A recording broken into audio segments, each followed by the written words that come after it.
lugar, pues quiero agradecer al Ateneo de Granada y a su presidente, a Jesús Gambel, que programe estas conferencias que están dentro del marco de un ciclo sobre memoria histórica, puesto que nos ayudan a no naufragar en este periodo de pandemia y confinamiento, ¿no? A que nos dé cierto respiro intelectual. Hoy, ya se ha comentado, es 25 de noviembre y, por tanto, me parece obligado también pues, tener un recuerdo para las 43 víctimas que ha habido durante este año, que hacen un total de 1.073 desde que empezaron a computarse en el año 2003 las víctimas por violencia machista. Y bueno, el panorama se completa con al menos 3 menores fallecidos, asesinados y 29 huérfanos. Bueno, una situación que sigue, que se mantiene y que no parece que no cesa. Y también, bueno, pues creo oportuno mandar desde aquí un saludo a los amigos y amigas que están hoy manifestándose en estos momentos por las calles de Granada y que, bueno, algunos de ellos, una docena, me han pedido que cuando se edite este vídeo, esta conferencia en vídeo, pues se lo haga llegar. Dicho esto, me parece, después de la lectura del libro Las nietas de la memoria, un libro de relatos, pues me parece muy oportuno el que se haya escogido esta fecha, puesto que es fruto del cruce de caminos del movimiento feminista con el movimiento de memoria. Es un proyecto que surge a raíz de la huelga feminista de 2018, del movimiento, del colectivo Las Periodistas Paramos, y voy a citar sus palabras, que reivindica el derecho a la memoria histórica de las mujeres que han quedado siempre en el anonimato cuando ellas hicieron posible, cada una a su manera, que hoy los logros de la lucha feminista consoliden la democracia y nosotras podamos vindicar para lograr una sociedad donde la equidad social y la igualdad sean indiscutibles.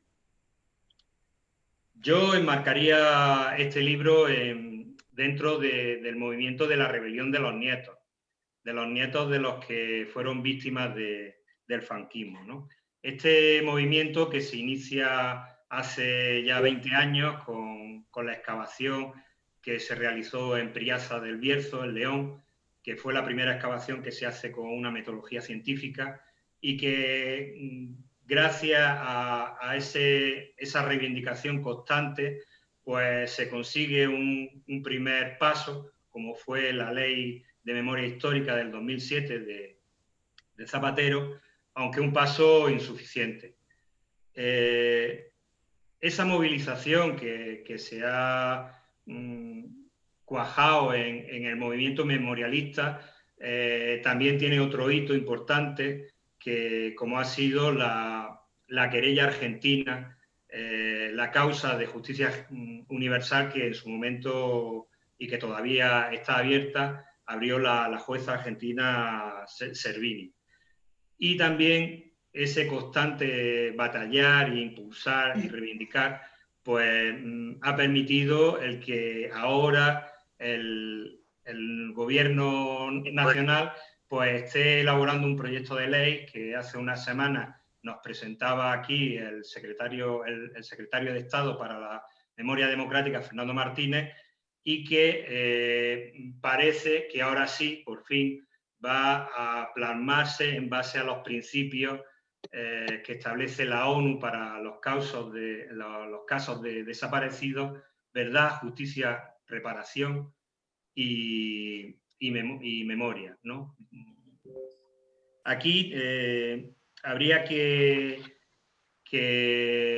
enlazar ya con lo que es el lazo con lo que es el libro y principalmente hacer unas pinceladas, que no quiero pisar las intervenciones posteriores, que serán más extensas, pero sí dejar dicho, pues la impresión que me ha causado, ¿no? Sobre todo me ha llamado la atención la sororidad que resume el libro, que se establece entre las mujeres para afrontar los problemas solas, porque los hombres están en el frente, han huido o han sido asesinados.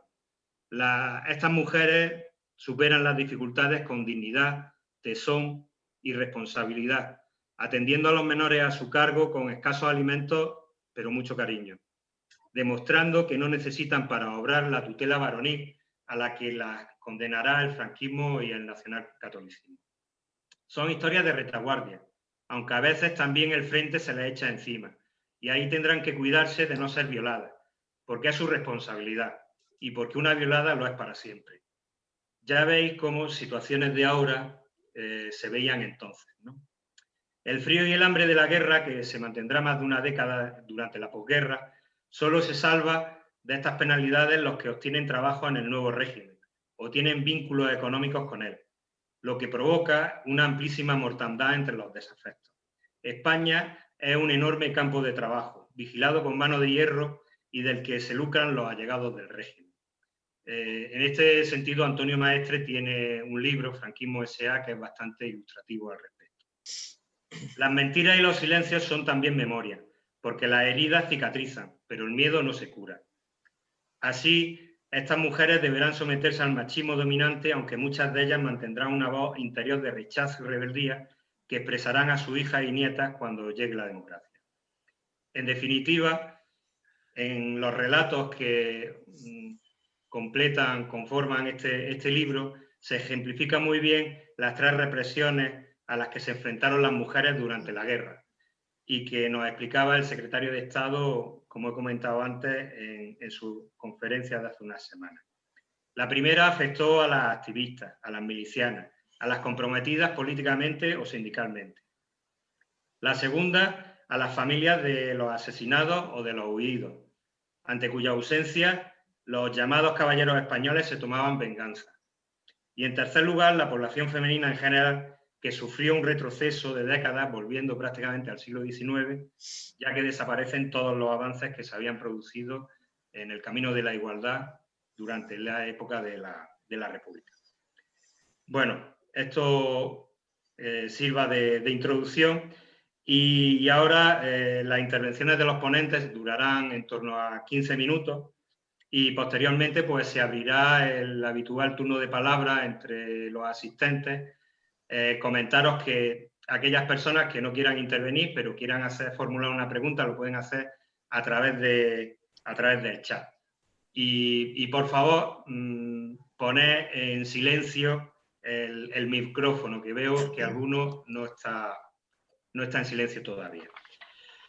Bueno, paso a presentar al primer conferenciante, que en este caso es el amigo Paco Viguera, Francisco Viguera Roldán, periodista, vicepresidente de la Asociación Granadina Verdad, Justicia y Reparación y coordinador de la plataforma Granada Abierta.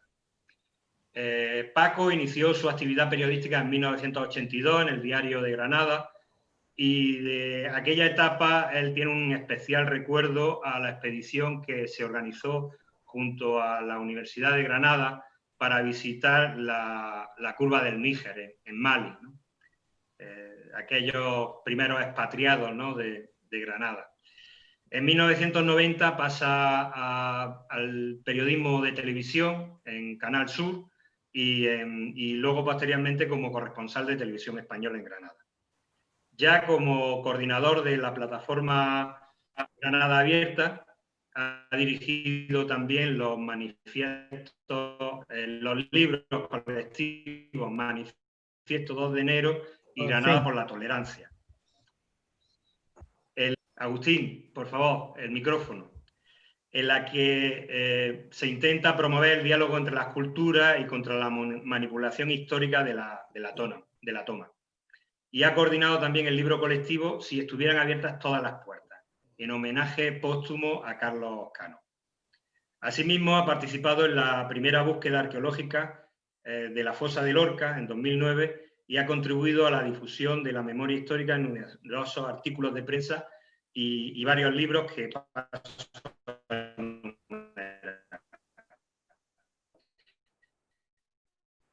Granada, Mino Ruiz Carnero, último director del diario republicano El Defensor de Granada. Los paseados con Lorca, con el maestro, sobre el maestro Dioscoro Galindo y los anarquistas Francisco Galadí y Juan Arcolla, fusilados junto al poeta. Memoria viva de Andalucía, libro colectivo editado por la Consejería de Justicia de la Junta de Andalucía. Y completa su actividad memorialística con algo que él tiene especial querencia, como son las conferencias en los institutos de enseñanza secundaria de Granada, en la ciudad y en la provincia, ¿no? Y también, cuando se da la ocasión, también con grupos de estudiantes extranjeros que vienen a visitar los lugares de lorquianos de Granada. Y por último, pues citar que en 2015 pues, fue premiado por la Diputación Provincial de Granada por su trabajo en la recuperación de memoria histórica como vicepresidente de la Asociación Granadina Verdad, Justicia y Reparación. Pues muchas gracias, Paco, tienes la palabra. El micrófono, Paco. Ahora, ¿me oye ahora, no? Sí. Muy bien. Bien, pues buenas tardes a los amigos y amigas. Un saludo a los amigos y amigas de la Ateneo de Granada y a todos los que nos estáis viendo en estos momentos. Quiero deciros lo primero, que como podéis imaginar, para la Asociación Granadina Verdad, Justicia y Reparación, pues es un privilegio, es una enorme satisfacción participar en la presentación de este libro, que para nosotros pues, representa un nuevo impulso para la recuperación de nuestra memoria democrática, esta vez, que es lo importante, con las mujeres como protagonistas. Bien, presentamos este libro, como ha dicho Manolo, en un día muy especial, el 25 de noviembre, Día Internacional contra la Violencia Machista. Ahora se están manifestando en las calles de Granada, en el que recordamos que, iba a decir 41 mujeres, pero ya van 43 mujeres, o sea que la cosa es realmente terrible. 43 mujeres que han sido asesinadas en lo que va de año. Y esto me hace recordar porque precisamente si hubo un régimen que ejerció una violencia sistemática contra las mujeres, especialmente contra las vencidas, ese régimen pues fue la dictadura franquista. Bien, este libro que hoy presentamos viene a dar voz a 10 mujeres que fueron silenciadas por la dictadura y olvidadas, precisamente sus nietas, las que han recuperado su historia.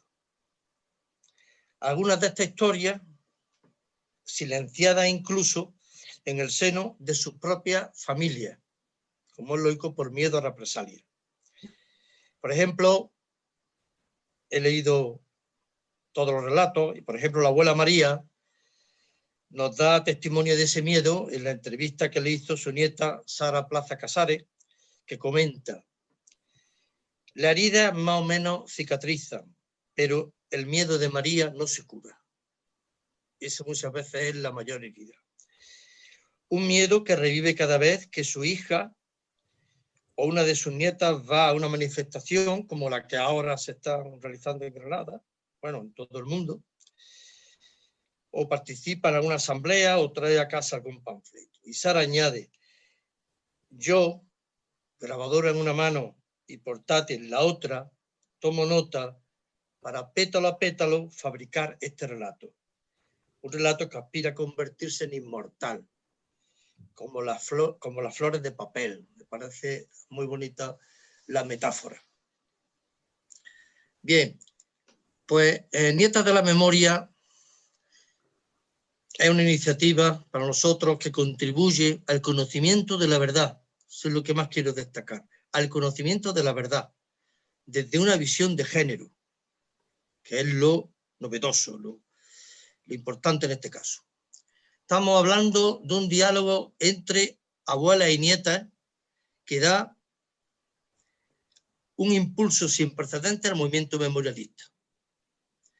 Para la asociación que represento, libros como este supone un avance decisivo en la búsqueda de la verdad, que para nosotros es una forma de hacer justicia. Es más, yo diría que muchas veces a esta altura de la película, 80 años después, se ha convertido muchas veces en la única forma de hacer justicia.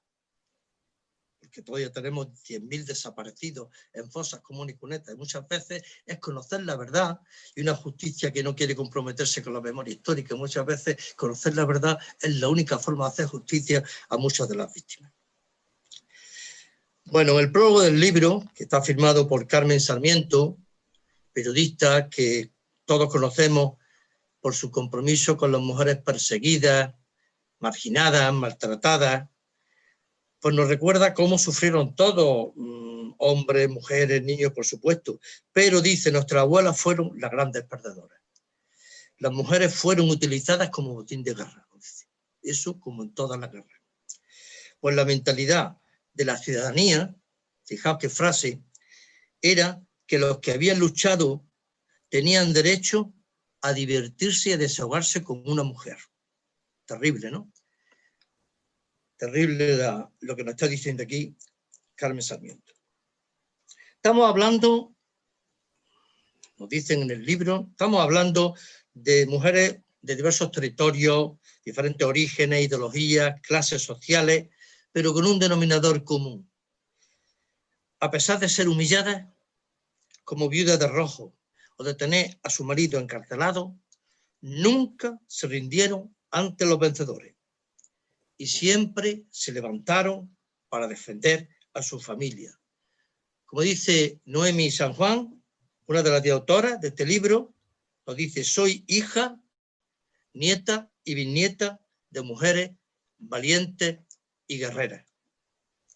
Noemi también habló con su abuela Lola y, como ella misma dice, tuvo la suerte de conocer también a su bisabuela Benita, que a través de sus cartas, de su correspondencia, nos dejan testimonio de cómo los franquistas no solo mataban, sino que buscaban la ruina de la familia de los vencidos. Benita nos dice, escuchad, me han matado a mi Mariano, mi amor, y a mi querido hijo Pepe. Estoy rota, no sé cómo saldré adelante. No volveremos a celebrar todos juntos un cumpleaños, ni volveremos a reír juntos. Malditos, malditos sean todos los asesinos de 2 hombres honrados. Y más tarde se queja. Y una multa me han puesto, 500 pesetas. ¿De dónde voy a sacarla? ¿Tendré que vender los negocios, las tierras, todo? Es decir, que además de asesinar a sus maridos, había un ensañamiento con las vencidas. Es decir, un castigo añadido a la viuda de los rojos. Bien, por su parte, otra de las autoras, quiero subrayar algunas frases que me parece que determinan el espíritu del libro. Carmen Freixas Zurita señala, aquí estoy con la certeza de que las mujeres nos han robado la historia, con la convicción de que hay que rescatar la memoria de todas ellas. Y ellas me recuerdan que soy nieta de la memoria. Y un final muy bonito, una memoria que se quedó en las cunetas de la historia, que estamos rescatándola de las cunetas de la historia, que lamentablemente todavía tenemos muchas.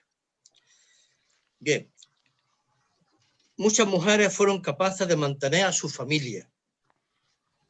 Leemos el libro. Tras haber enviudado y mientras sus maridos permanecían en la cárcel. Y, por supuesto, la responsabilidad de los hijos de la familia recayó en ella. Eso nos comenta Cristina Prieto, que nos acompaña en esta presentación. Y nos dice, su papel, no obstante, continuó siendo secundario. En el reparto de personajes, ellas no figuraban. Cristina también hizo su entrevista a su abuela, en la que recuerda cómo las mujeres eran recordadas para su misa. Y aquí entramos en un mensaje muy presente en el libro, que es el de la sociedad machista en la que vivían, ¿no? Nos dice, un método para leer, la niña instruida nos bastaba para aprender algo de matemáticas y de historia por la mañana, porque las tardes las dedicábamos ¿a qué? A coser y a rezar. Novenas, rosarios, misas y oraciones se intercalaban con divisiones y restas para alejarnos del mal y del pecado. A esta rutina se unían las canciones que cantábamos formadas en el patio antes de entrar en clase. Junto al cara al sol, claro, ya sabemos que no podía faltar, como dice Cristina, en aquella España fascista, entonábamos Való Guerrero, el himno de la Legión o la cruz de la escuela, en la que se exalzaban los valores patrios y religiosos, en fin, lo típico de la escuela franquista que todos, o aquí algunos hemos conocido. En otro momento de la entrevista, la abuela de Cristina afirma: Pilar Primo de Rivera aseguraba que la vida de toda mujer no es más que un eterno deseo de encontrar a quien someterse. Y la preparación de las niñas para su sumisión, claro, empezaba en el colegio. Empezaron a adoctrinar en el colegio. Siguen haciéndolo, en los privados me refiero. No había otra misión para la mujer en aquella España de dictadura y miseria que ser una esposa fiel y proveer al Estado de patriotas. Como alternativa, nos dice, eso sí, siempre quedaba el convento, porque era necesario vivir tutelada, primero por el padre y después por el esposo. Todo era pecado. El mal se encontraba en cada esquina, pero sobre todo entre los hombres. El único varón bueno y bondadoso, naturalmente, era Dios, y a él debíamos encomendarnos cuando nos llegaran las tentaciones. Claro, dice, ¿pero qué tentaciones? Dice la abuela de Cristina, si solo éramos niñas, naturalmente. Y después acaba diciendo, la intensidad de aquellas monjas era enloquecedora. Finalmente nos dice, nunca me he considerado una mujer sumisa, pero realmente en aquellos años, estamos hablando de 1956, yo ya tenía 2 años en aquella época. Si no era tu padre, era tu hermano, y si no, tu novio. Siempre había un hombre por encima que te decía lo que tenías que hacer. Y ya para acabar comentando cómo el libro retrata, cómo el testimonio de esta abuela, nuestra abuela, retrata esa sociedad marcadamente machista, ya cito a la abuela de Isa Gaspar Calero, que recuerda, cuando se presentó la oportunidad de volver a coger los libros, los afortunados fueron los hombres de la casa, es decir, mis 2 hermanos pequeños. Las mujeres daba igual que supiesen o no. Dice, claro, ni mi padre ni mi madre querían que fuésemos ninguno analfabeto, pero como no había dinero para todo, al final se cogía primero a los chicos. Por su parte, otra abuela, Angelines, abuela de María Álvarez Macías, también estuvo marcada por aquella sociedad machista y nos comenta, tanto mi padre como mi marido y mi suegro, de cara a la galería, eran los hombres de la sociedad que la sociedad esperaba de ellos, los que mandaban, porque si no lo parecían al menos, fijaos, se buscaban líos y problemas. Pero en casa siempre se portaron como maridos, compañeros y amigos, con lo que se oye por ahí, yo estoy convencida, he cumplido todos mis sueños, los que pude llegar a tener. He sido una mujer con mucha, mucha suerte, nos comenta. Asimismo, Concha San Francisco, después de entrevistar a su abuela, hace la siguiente reflexión que también creo interesante subrayar, luego por si hacemos un debate, por si comentamos algo.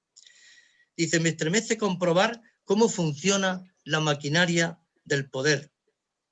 El terror que paraliza al principio y traza un cerco asfixiante en torno a una familia.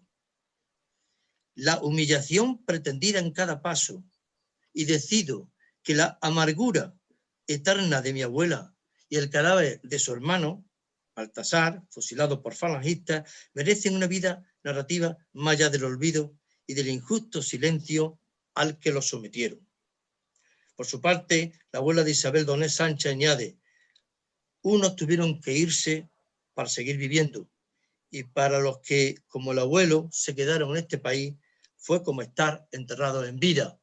Esa especie de exilio interior, ese exilio piel adentro, o ese también fenómeno que conocemos, como el de los topos. Bien, después de leer estos testimonios, que yo creo que intentó sintetizar un poco el espíritu de este libro, bueno, pues decir que este libro realmente nos recuerda cómo después de 40 años de dictadura no llegó la democracia plena a este país. sino un periodo conocido como transición, en el que se ocultó la verdad y se apostó por la desmemoria. Ante el temor, en principio, ante el temor a un nuevo golpe militar. Por eso, la transición está a debate, está siendo cuestionada, porque no fue tan modélica como nos dijeron, sino que dejó bastante mucho que desear.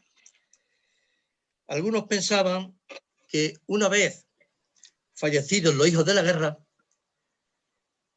nadie reclamaría justicia para sus padres fusilados y todo quedaría en el olvido.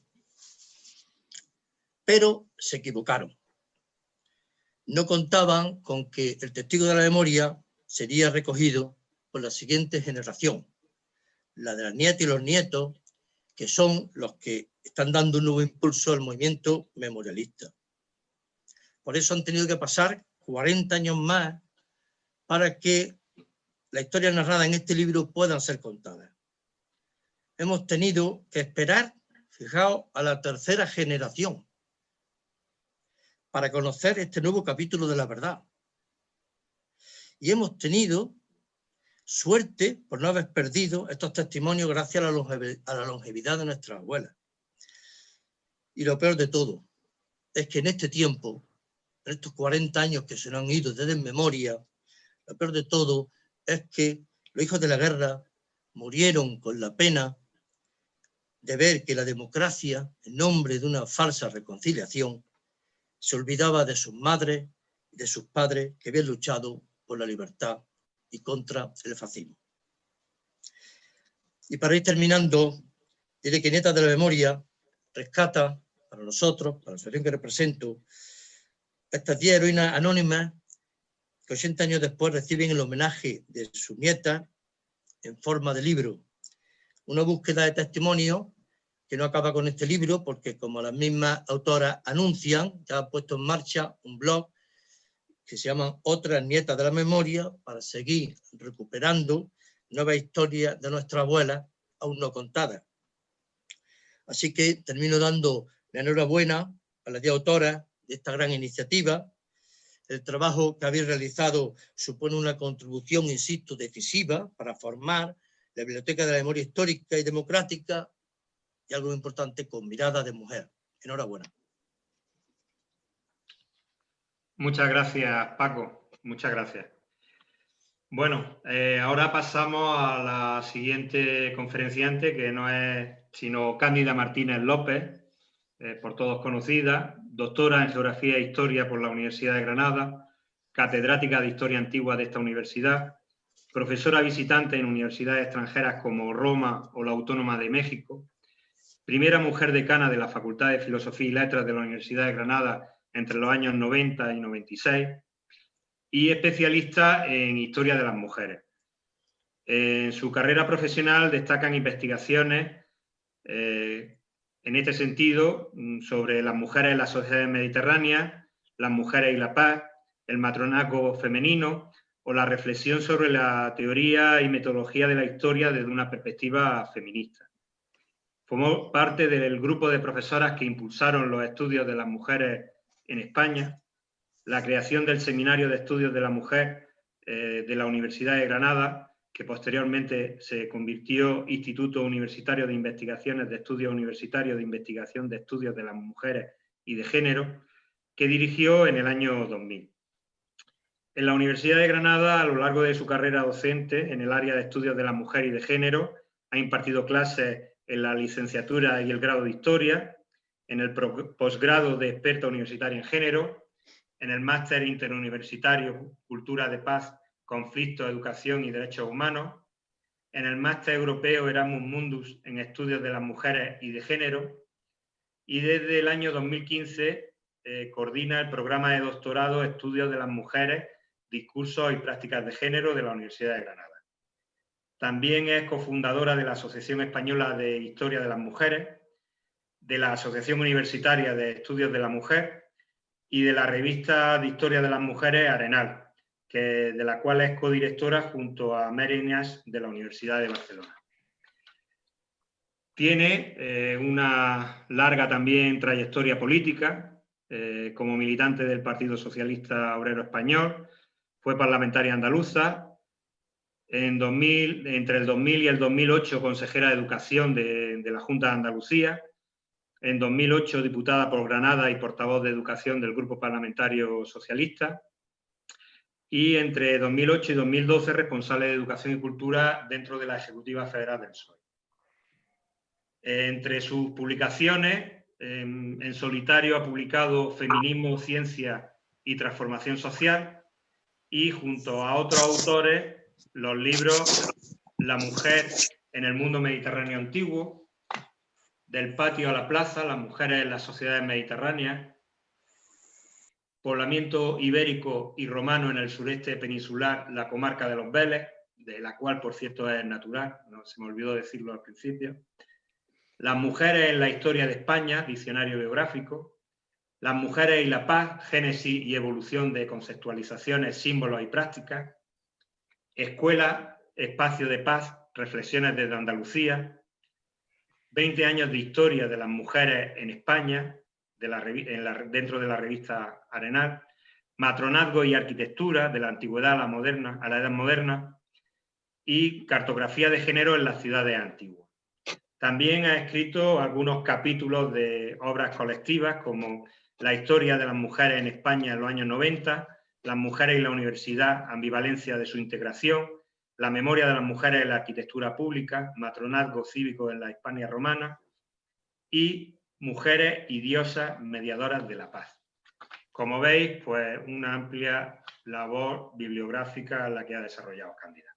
Bueno, pues sin más, Cándida, tienes la palabra. Muchas gracias. Bien, buenas tardes de verdad a todas y a todos, y ante todo muchísimas gracias. Gracias por invitarme a presentar estas nietas de la memoria. Además, como bien habéis señalado, en un 25 de noviembre, ese Día Internacional para erradicar la violencia contra las mujeres. ¿Por qué de violencia se habla en este libro? Pero también de amor, de ternura, de coraje, de esa capacidad inmensa de las mujeres para salir adelante de las situaciones más adversas. Gracias de verdad, por muchas razones, y me gustaría explicarlas. La primera, por el tema central de la obra, la recuperación de la memoria de un puñado de mujeres silenciadas, consideradas secundarias o prescindibles por la historia tradicional, escrita desde un canon patriarcal que ni contempla ni valora la experiencia vital de las mujeres. Y sin ellas, sin nosotras, no hay historia posible. Mujeres silenciadas, ya se ha dicho, por ser mujeres, pero también silenciadas por ser rojas, o esposas, o madres, o familiares de rojos. Silencios, por tanto, opresores de los vencedores que intentaron borrar su memoria. Y también autosilencios protectores de las mujeres, bien para conjurar su dolor o para proteger a los suyos. Y el silencio, no lo olvidemos, es el lenguaje propio del olvido. Y precisamente este libro quiebra esos silencios, conjura el olvido, recupera vidas con perfiles comunes y diversos, esos perfiles que permiten que vayamos trazando la historia de las mujeres a la que, como bien se ha señalado, dedico mi actividad profesional como investigadora y como profesora. Por eso, para mí, este libro es un regalo. La segunda razón es mi compromiso feminista y mi empeño por crear genealogías de mujeres. Porque las mujeres no somos unas recién llegadas a ningún sitio. Aunque se haya pasado mucho antes que nosotras, hubo mujeres que lucharon, que crearon lazos de solidaridad, que imaginaron de muchos modos un mundo mejor. Muchas de ellas, en este libro se ve, sufrieron por intentarlo, pero su experiencia, su fortaleza, su coraje, su fuerza no desaparecieron. Se han ido transmitiendo a través de un hilo de la memoria, hilvanado en conversaciones compartidas, en formas de ser y de estar, en textos escritos y a veces en relatos orales. Pues bien, Este libro tira de ese hilo de la memoria entre generaciones de mujeres y lo convierte en centro y eje de la obra. Son nietas que bucean en un pasado silenciado y desconocido para reconocerse en otra genealogía, para anclarse en el pasado desde otro lugar, el lugar de las mujeres alejadas de ese orden patriarcal, de esa genealogía patriarcal que ordenó y ocupó el mundo desde hace milenios. Y por último, pues también quiero señalar mi compromiso cívico con la memoria democrática y la necesidad urgente de rescatarla y ponerla en valor para pensar un futuro desde valores, virtudes públicas que caracterizan a la democracia.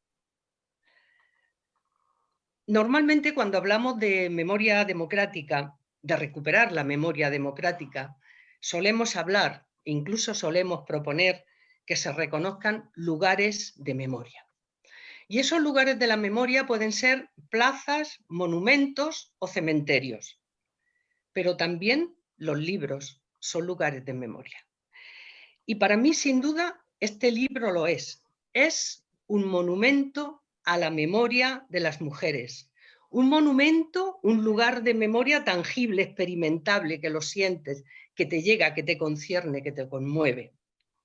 Por tanto, comencé dando las gracias y por todas esas razones agradezco a Cristina, que fue quien me lo propuso en su momento, y al Ateneo de Granada, que hayáis pensado en mí para hacer esta presentación, porque de verdad he disfrutado con su lectura.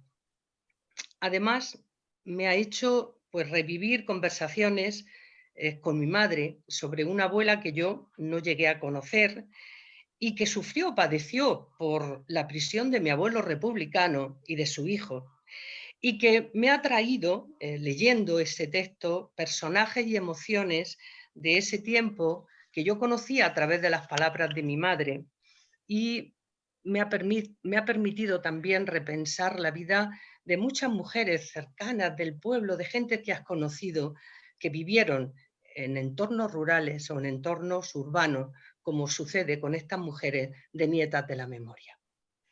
Ahí encontramos mujeres campesinas, criadas, maestras, que sufrieron múltiples formas de violencia por ser mujeres y que aprendieron a resistir y sobrevivir en un medio y en un tiempo tan poco favorables. No era posible la vida sin las mujeres. No era posible ni la casa ni la hacienda sin una mujer. Y sin embargo, la mayor parte de las violencias, de las miserias y del silencio han recaído históricamente y en ese momento sobre ellas. Y esa es, para mí, buena parte de la grandeza de esta obra.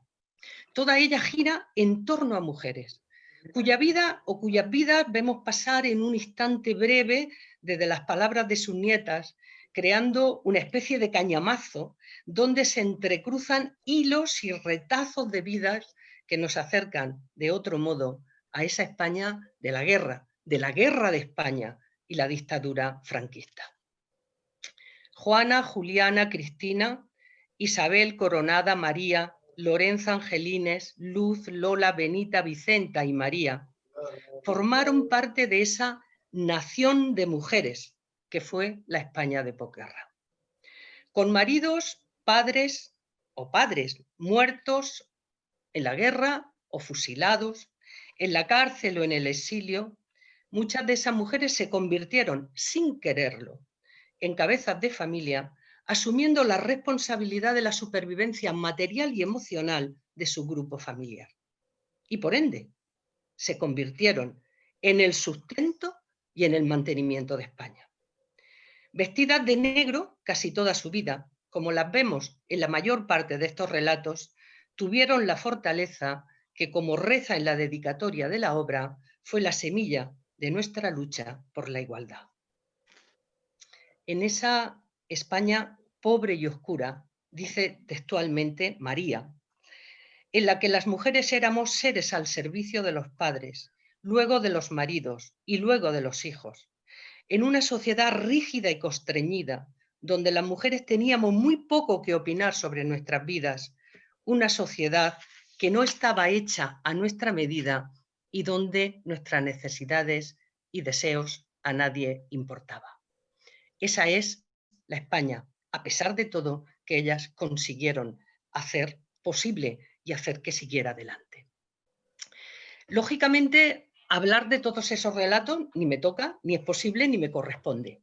Pero sí me gustaría hacer una pregunta, o preguntarme, porque yo me lo he preguntado, ¿cómo fueron esas mujeres? ¿Cuáles fueron sus vivencias, sus miedos, también sus ratos felices? Porque a pesar de eso hay ratos felices, hay momentos de alegría. Pues bien, más allá de los perfiles singulares de cada una de ellas y de los enfoques que cada una de las nietas da a cada uno de los relatos, en este libro podemos contemplar al menos algunos aspectos comunes que a mí me han interesado desde la perspectiva de la historia de las mujeres, pero también que arrojan muchísima luz sobre la historia de ese momento. El primero de ellos, sin ninguna duda, y ya se ha puesto de relieve, es la vivencia de la represión sufrida, bien directamente o bien de la que sufren sus familiares. Esa maldita guerra me lo ha quitado todo, decía Juana, la abuela de Carolina, cuando se tiene que marchar de Madrid y abandonar a Fausto, a su amor, aunque no haya podido, dice ella, enterrar su cadáver. La suciedad, el hacinamiento, la enfermedad en el penal, la sarna, los piojos, la fiebre o el hambre.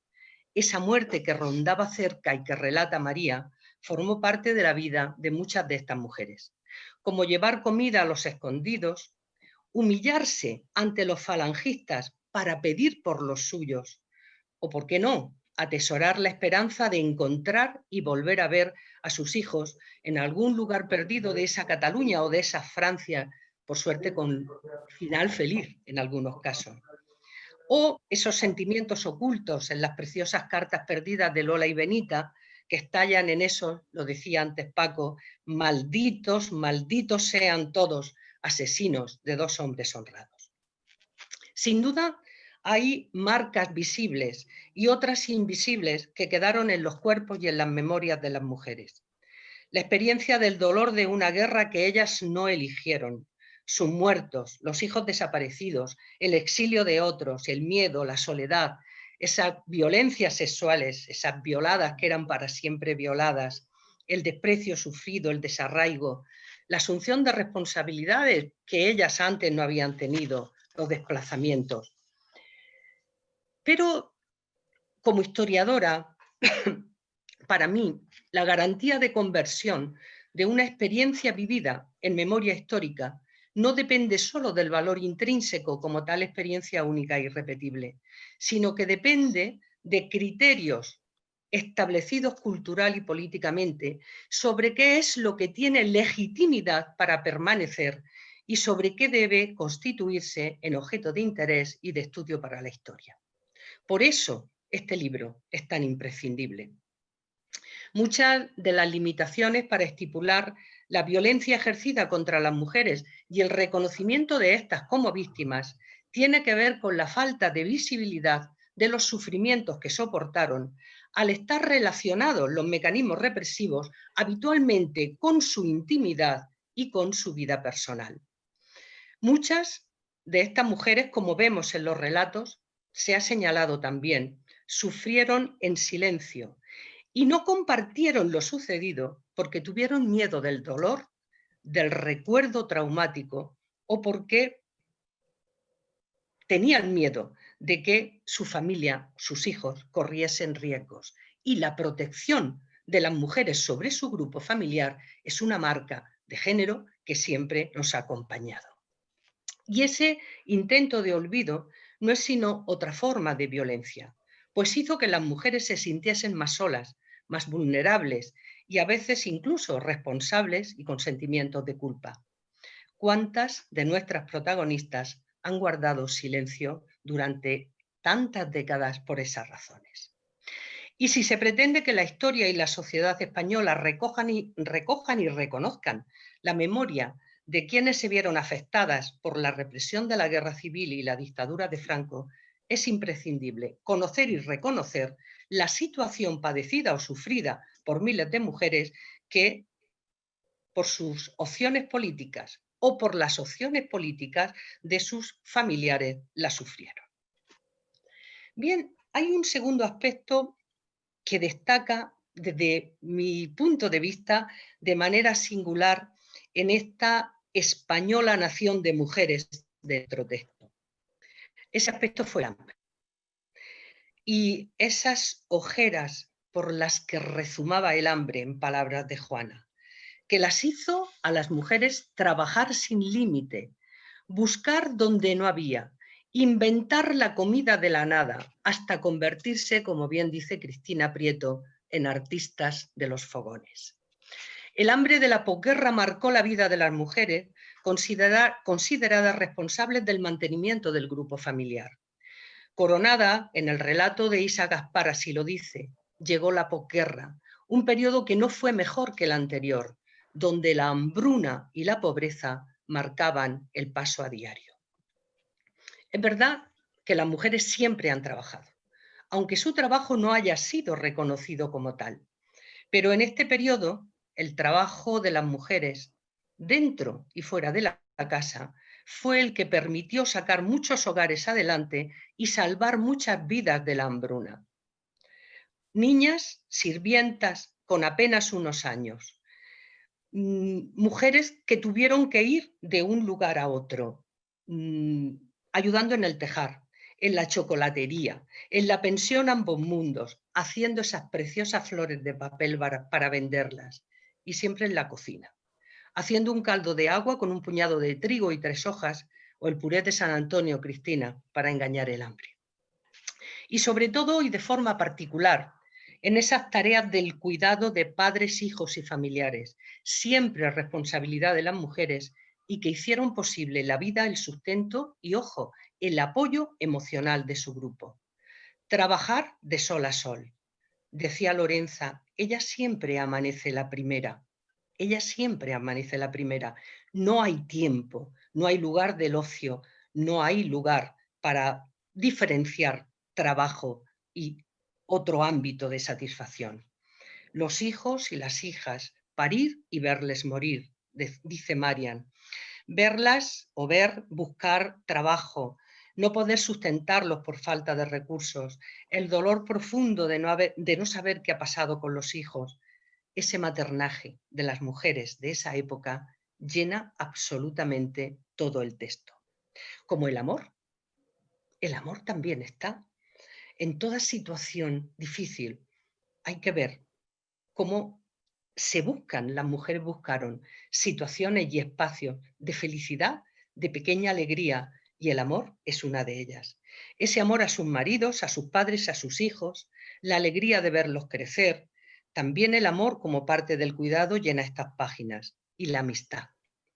La amistad y sobre todo la ayuda entre mujeres, en el penal, en la casa, entre hermanas, en los familiares, se convierte en uno de los sustentos emocionales de la mayoría. Pero también las ilusiones, cuando eran jóvenes por un novio o un matrimonio o por la ilusión de buscar un nuevo trabajo. Es decir, vidas de mujeres pegadas a una realidad dura, vidas de mujeres que resistieron con su trabajo y su cuidado, que permitieron sacar adelante esta España negra como sus vestidos, triste como sus penas, que se pudo empezar a levantar sobre el trabajo, los desvelos y los hombros de esas mujeres titanes, no reconocidas, silenciadas y olvidadas. Un orden que durante la dictadura franquista se vio definido por los postulados discursivos y las prácticas sociales del nacionalcatolicismo, y ya se ha dicho de la sección femenina, y que tuvo una fuerte incidencia en la construcción de una estrecha, pacata y doble moral, según el sexo, pero también lo hemos de tener en cuenta sobre la clase social. Una moral pública y privada, heredada, no lo olvidemos, de épocas anteriores, pero que se desarrolló y adquirió un fuerte matiz político en ese largo periodo histórico, sobre todo en la posguerra. Ese respirar sin aire.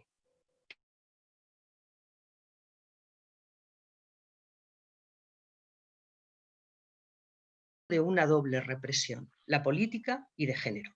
La segunda, superpuesta a la primera, introdujo matices propios, forzó la clausura femenina a la esfera doméstica e introdujo un conjunto de aspectos políticos, sociales y morales muy difíciles de separar de la vida cotidiana. El pecado. El pecado. El pecado se había instalado, dice Cristina, en cada mirada, en cada abrazo, en cada beso. Pues bien, como dice una excelente historiadora de la memoria contemporánea, que es Miren Yona, la víctima no lo es solo por haber sido objeto de un crimen, sino que lo es también como elemento frágil, susceptible de ser silenciado y condenado a desaparecer. Y sin duda, esa condición se agranda de manera enorme en las mujeres. Todos estos grupos de mujeres deben de ser tenidos en cuenta en cualquier análisis de memoria histórica, por la sencilla razón de que el estudio de la memoria de las mujeres no debe considerarse como una mera variante de la memoria, entendiendo por tal la masculina, ni tampoco debe ser un mero complemento de esta, sino que constituye en sí misma una categoría diferenciada por sus peculiaridades tan relevante como la que corresponde a los varones. De ahí que ese estudio, este libro, sea tan imprescindible. Con todo, para finalizar, me gustaría quedarme con la dignidad de las mujeres, a pesar de todo lo sufrido. La dignidad de Lola, cuando ofendida por el sermón del cura, cito textual, se levantó del banco y recorrió despacio el pasillo central de la iglesia hasta quedarse en el centro de la nave. El cura cayó entre sorprendido e indignado por la interrupción y el descaro. Muy serena, levantó la voz y dijo: ni mi marido ni mi hijo eran manzanas podridas. Entonces se dio la vuelta y salió por la puerta con la cabeza bien alta. Dignidad que reconocen y agradecen sus nietas cuando, en palabras de Isabel Donés, se dice: ella fue la genuina brújula y el verdadero timón que fue marcando el rumbo cuando el temporal azotó nuestras vidas. Esa dignidad, esa fortaleza, es la que muestran estas nietas que han seguido el hilo de su memoria y nos han devuelto su palabra, su experiencia y su coraje para que nosotras podamos seguir avanzando en igualdad. Por tanto, enhorabuena, compañeras, enhorabuena por este libro y enhorabuena por hacernos disfrutar y reconocer este pasado de otras mujeres que antes que nosotras tuvieron una trayectoria que merece la pena ser recordada. Muchas gracias. Muchas gracias, Cándida, por tu magnífico análisis. Bueno, ahora y por último va a tomar la palabra una de las 10 autoras que ha participado en este proyecto, Cristina Prieto Sánchez, y paso a una breve biografía, ¿no? Ella es nacida en Madrid, afincada en Andalucía desde hace 30 años, donde ha desarrollado toda su trayectoria profesional y parte de la académica. Se licenció en periodismo en la Universidad Complutense de Madrid, ha cursado el doctorado en los programas de estudios de la mujer de la Universidad de Granada y se ha doctorado en periodismo por la Universidad de Málaga, con una tesis sobre el movimiento asociativo de los periodistas, que recibió la calificación de sobresaliente cum laude. En su experiencia profesional arranca en Radio Almería y posteriormente en Radio Cadena Española, en Rueda Rato. En 1990 pasa a prensa escrita en Ideal y posteriormente en corresponsalía del diario El Sol y La Vanguardia. A partir de 1999 se especializa en comunicación política e institucional y ha sido responsable de los gabinetes de prensa de Izquierda Unida en Granada y en la Diputación Provincial, en concreto en el equipo de la Vicepresidencia Segunda para gestionar la comunicación en las áreas de promoción económica, empleo, cooperación y la Agencia de la Energía. También compatibiliza su actividad profesional con la de profesora de periodismo en la Universidad de Málaga, impartiendo la asignatura de periodismo político y económico y de periodismo científico y medioambiental. y en los últimos años ha estado al frente de la comunicación en Adelante Andalucía en el Ayuntamiento de Jaén. Ha tenido también actividad investigadora, desarrollando, participando en el proyecto de investigación Comunicación y Periodismo para la Participación Ciudadana en el seguimiento y la evaluación de la gestión de los gobiernos locales. Y bueno, como he dicho, es una de las autoras de Nietas de la Memoria. Pues Cristina, tuya es la palabra. Gracias, Manuel. Bueno, en primer lugar, agradecer al Ateneo de Granada y a la Asociación Verdad, Justicia y Reparación la organización de este acto y que me den la oportunidad de hablar de mi libro, yo como umbral, pero bueno, creo que tanto Cándida como Paco creo que han hablado ya suficiente del libro, incluso más de lo que yo tengo preparado. Si me veis que miro hacia la derecha es porque tengo abierta otra pantalla con otro ordenador donde me he hecho un pequeño esquema de lo que voy a decir para no pasarme de tiempo y para que no se me olvide nada. Bueno, darle las gracias también a Jesús Ambel, que el presidente del Ateneo, que enseguida que conoció la existencia del libro, pues me invitó a presentarlo en este foro. Y por supuesto a Cándida, a la que conozco hace muchísimos años y que me enseñó a investigar, porque fue mi tutora de ese programa de doctorado. Fui de las primeras alumnas de ese programa de doctorado de estudios de la mujer. Y a Paco Vigueras, infatigable periodista, compañero de fatigas en esto de informar para otros. Bueno, como sabemos y hemos comentado ya, hoy es 25 de noviembre, es el Día contra la Violencia Machista y precisamente la violencia es un tema transversal en este libro, como bien ha comentado Cándida, porque en él hablamos de mujeres y además somos 10 mujeres periodistas feministas hablando de otras tantas mujeres a las que nos unen unos estrechos lazos familiares. Bueno, voy a hacer un inciso, solamente un matiz para decirle a Paco Vigueras, que yo de quien hablo no es de mi abuela, es de mi madre, ¿vale? Porque claro, si echas la cuenta de los años va a ser imposible, por lo que estábamos hablando, que yo pudiera hablar de mi abuela. Hablo de mi madre, soy la única que habla de su madre y luego explicaré por qué. Bueno, me gustaría iniciar la intervención señalando que prometo no pasarme de los 15 minutos, porque creo que un coloquio posterior va a ser mucho más enriquecedor. Y primero, bueno, he estructurado mi intervención como en 2 bloques, ¿no? Para que quede claro y para no perderme, para que lo tengamos todos en la cabeza.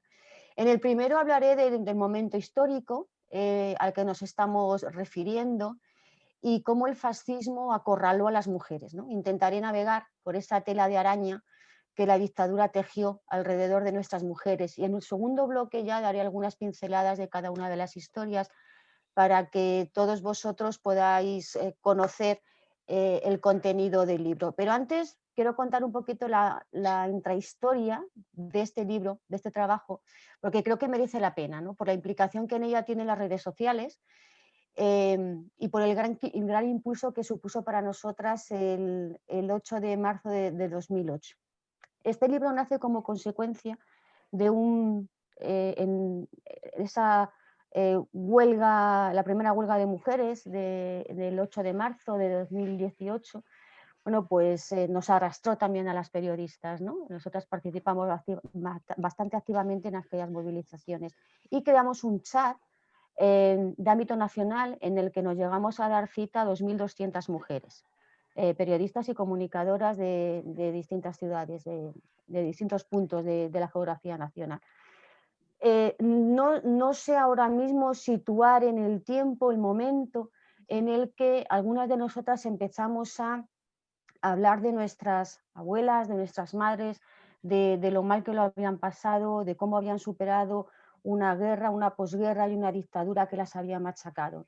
Poco a poco fuimos dando pinceladas, fuimos hablando, fuimos contando pequeñas historias hasta que decidimos un grupo de nosotras, inicialmente eran más de esas 10 que al finalmente hemos participado en este libro, decidimos crear un chat aparte para hablar precisamente de esto. Y yo, bueno, recuerdo noches hasta las tantas escribiendo en el Telegram, ¿no? Era un chat de Telegram. porque aquello era interminable, o sea, contábamos y no dejábamos de contar. Bien, a principios del 19 decidimos que, bueno, era tan enriquecedor de lo que estábamos hablando que, bueno, decidimos que por qué no lo escribíamos, ¿no? De momento vamos a escribirlo y vamos a ver qué sale. Cada una escribió el relato, la historia de su abuela. Yo elegí escribir la de mi madre porque todos los relatos eran de guerra y inmediata posguerra, y el relato de mi madre es un poco diferente porque es una niña educada en el nacionalcatolicismo. Cuando acaba la guerra mi madre tiene solamente 5 años, entonces ella refleja muy bien esa educación enloquecedora de las monjas, esa represión de unas mujeres jóvenes que incluso en pleno verano tenían que estar en casa a las 9 de la noche, no vaya a ser que fueran a hacer algo extraño. Cómo pasan de la tutela de sus padres a la tutela inmediata de sus maridos, cómo se les niega incluso la posibilidad de crecer profesionalmente. Entonces decidí que yo prefería contar la historia de mi madre. Bueno, fuimos escribiendo estas historias, las fuimos perfilando, las fuimos dando forma y unificándolas, nos fuimos pasando los relatos de unas a otras, digamos, porque entre nosotras nos dábamos un poco el visto bueno. Y al final, bueno, pues decidimos ponernos a buscar editorial. Nos fue facilísimo porque he de decir que dimos enseguida con Bala Perdida y su responsable, Lorena Carbajo, le encantó el proyecto, y inmediatamente, bueno, pues lo editó con, bueno, ya sabéis, los que habéis escrito libros con esas correcciones interminables, ¿no?, que proponen los editores y tal, pero a las que todas dijimos que sí porque nos parecían muy bien. Y en marzo de 2020 se publica el libro, con la mala suerte de que nos pilló todo esto del bichito, el COVID, porque yo me niego a decir la COVID, o sea que también como es femenino es peor, el COVID, y tuvimos que parar todas las presentaciones, ¿no? Bueno, aún así hemos estado en algunos foros como este, y bueno, ya estamos, acaba de salir la segunda edición, con lo cual pues estamos bastante contentas. Bueno, como digo, ya que he contado un poco la intrahistoria del libro, que me parece bastante interesante, entro ahora ya en esos 2 bloques que he anunciado al comienzo, en el que voy a dividir mi presentación. Como ya sabemos, el primer bloque lo voy a dedicar un poco al momento histórico y luego ya hablar un poquito del libro. Bueno, como ya sabemos, el 18 de julio del 36 se produce en España una sublevación militar, un golpe de Estado que triunfó y que sumió a España en un oscuro periodo de 40 años de dictadura. El advenimiento del fascismo a España puso en marcha varios mecanismos que supusieron de facto una cárcel para las mujeres, a las que convirtió en ciudadanas de segunda categoría. En primer lugar, sentó las bases del pensamiento androcéntrico y patriarcal, naturalizando la desigualdad a través de la jerarquización de los sexos. Ese macho español y patriota que todas y todos conocemos, que se perpetúa hasta la década de los 70 y que se refleja muy bien en el cine, en películas que todos conocemos, ¿no? En segundo lugar, creó una legislación ad hoc con la que relegó a las mujeres al ámbito privado. Las encerró en casa, aislándolas del mundo exterior, de la posibilidad de tener una red propia de relaciones sociales independiente de la de sus maridos o el resto de la familia, y las hizo dependientes económicamente con la complicidad de los varones. Y voy a enumerar en este punto solamente 3 ejemplos. En marzo de 1938, cuando aún no había acabado la Guerra Civil, el Fuero de los Trabajadores establecía que el Estado, abro comillas, liberará a la mujer casada del taller y la fábrica. En segundo lugar, la Ley de Bases del 18 de julio de 1938, por la que se creaban los subsidios familiares, penalizaba a las familias con pocos hijos, y en la orden del 26 de marzo del 46 se privaba a los varones cabeza de familia, que lógicamente eran los que recibían estos subsidios, del subsidio si sus esposas trabajaban. Este tipo de medidas claramente natalistas se vieron reforzadas por el restablecimiento en muchas empresas, empezando por la administración pública y las empresas estatales, de las excedencias forzosas por matrimonio y la prohibición de contratar a mujeres casadas.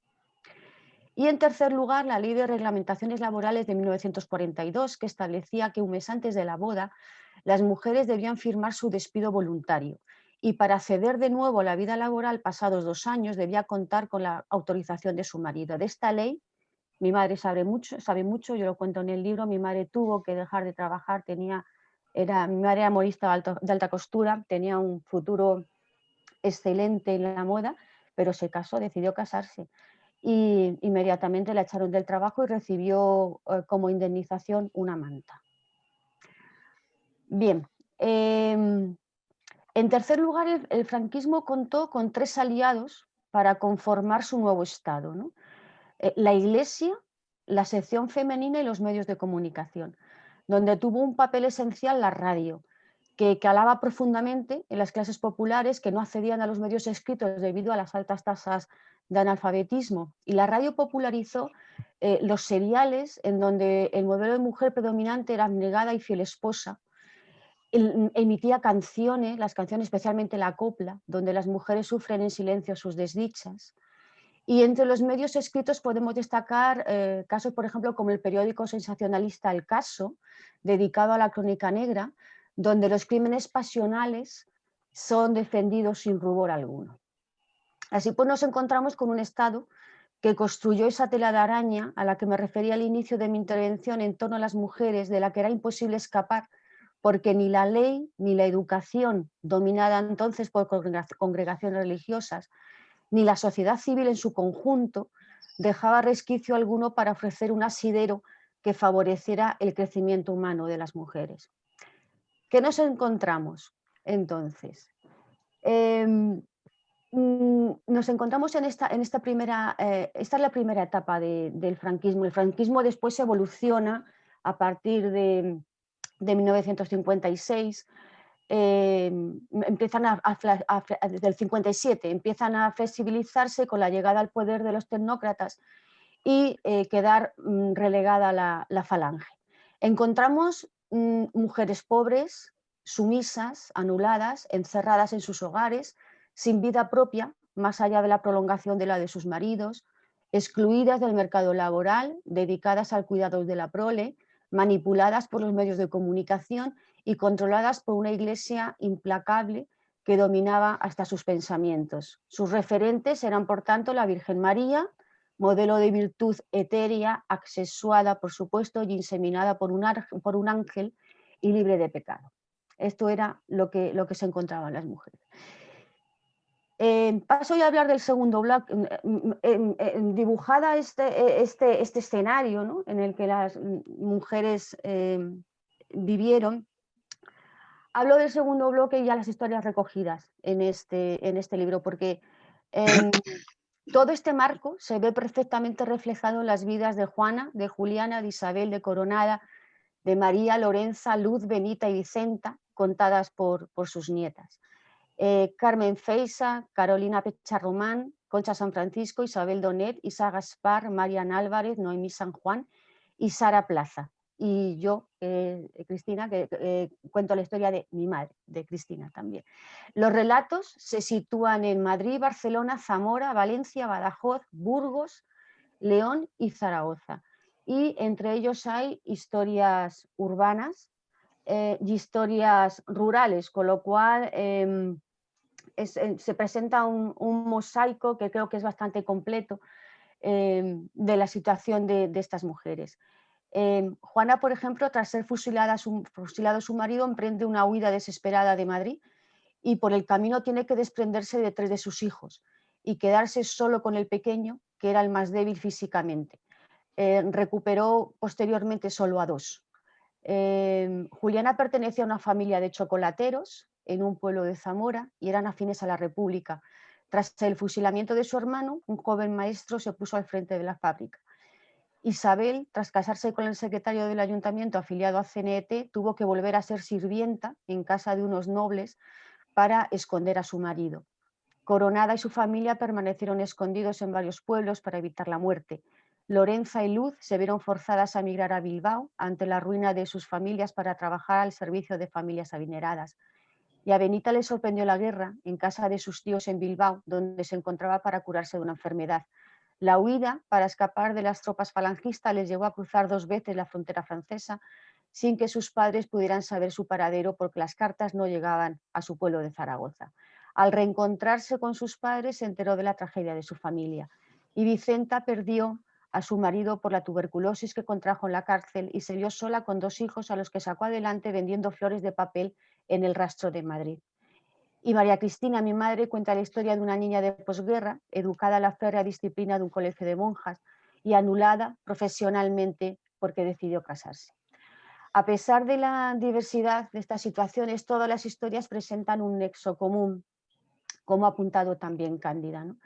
Las dificultades de las mujeres para sobrevivir en una época tan dura donde todo les era negado, el arrojo demostrado para sacar adelante a sus familias, muchas veces en la economía informal, y su habilidad para sobrevivir y crecerse ante la adversidad. Precisamente, situar a las mujeres en la economía informal, con la que lograron sacar adelante a sus familias, ha tenido después sus consecuencias, porque son las mujeres con las pensiones más bajas, porque son mujeres que no cotizaron, mujeres que han trabajado toda su vida y que al final de sus días se han encontrado con pensiones asistenciales porque trabajaron siempre dentro de esta economía informal. Al margen de, por ejemplo, cuento el caso de mi madre, en aquellos momentos las inspecciones de trabajo y tal eran prácticamente un sueño. Mi madre trabajó pues desde los 14 años hasta los 29 que se casó, y cuando fue a arreglar lo de la jubilación se encontró con que solamente habían cotizado por ella 8 años. De todos los que había trabajado solamente tenía cotizados 8, con lo cual tiene una pensión asistencial porque no ha llegado a cotizar lo que marcaba la ley.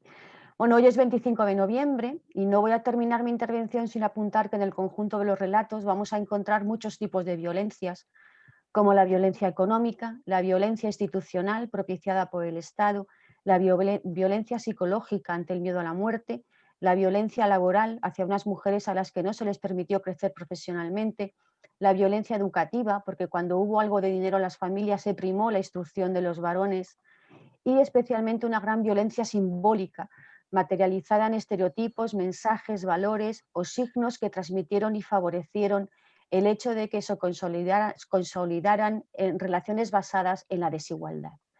Y para terminar, solamente un apunte, porque prefiero dejar más tiempo al coloquio.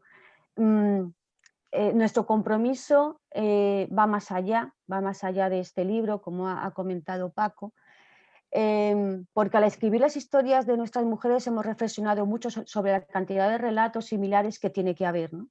Que tiene que haber por todo el país. Por ello, acabamos de publicar un blog, está recién estrenado, se publicó el viernes pasado, después de, bueno, ya sabéis lo que es diseñar una web, que todo esté bien, que todo esté claro, que todos los enlaces funcionen.